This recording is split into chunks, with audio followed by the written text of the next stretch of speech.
pagmamasdan. Mga abala bilang mga ina, inyong mga tahanan sa lahat ng gawain. Subalit, naroon sa puso lagi ang Diyos. Naroon lagi ang inyong pag-ibig sa Kanya. At buong pusong pagsunod, buong pananalig at pananampalataya na kailanman hindi nagbabago. Pasigit pa ninyo, pinagsusumikapan din ang laging makasunod, hindi ang sumuway sa kanyang mga mahalagang ipinag-utos.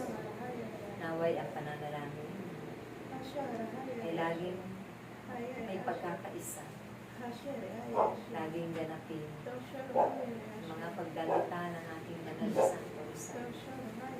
Dahil kailanman walang makapagligtas sa inyo, kundi ang Diyos lamang na may mabuting pangarap, may magandang pangarap, pagpapahalaga para sa inyo. Naway aking mga anak, hindi lamang sa tuwing may sayo, kayo magtaboy ng mga bagay na yaon, kundi sa lahat ng oras, dahil maraming paparating na sayo, na ito'y ayaw namin mangyari dito sa inyong bayan, sa inyong bansa.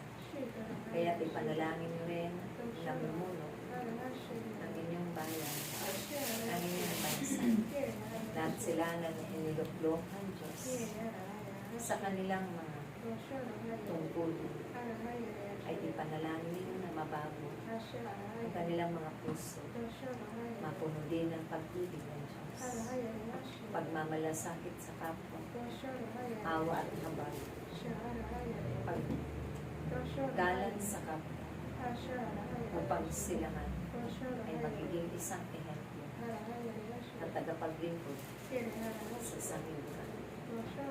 Hindi sila manghinawa, paglingkuran ng buong puso, buong pag-ibig ang mga kapwa nila, ng mga abang hindi nangangailangan ang kanilang tulong. At kayo rin ang mananalangin upang sila ay magtagumpay sa kanilang misyon na iniatang at itinakda ng Diyos sa bawat isa sa kanila. Makamtanawa ng buong sanglibutan ito lagi ang kapayapaan at manahanawa ang kapayapaan at pag-ibig ng Diyos sa bawat tao na nilikha niya saan man sulok ng sanlibutan.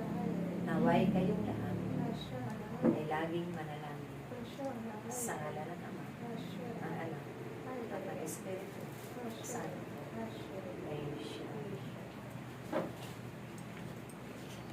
Hindi namin nila kasi dapat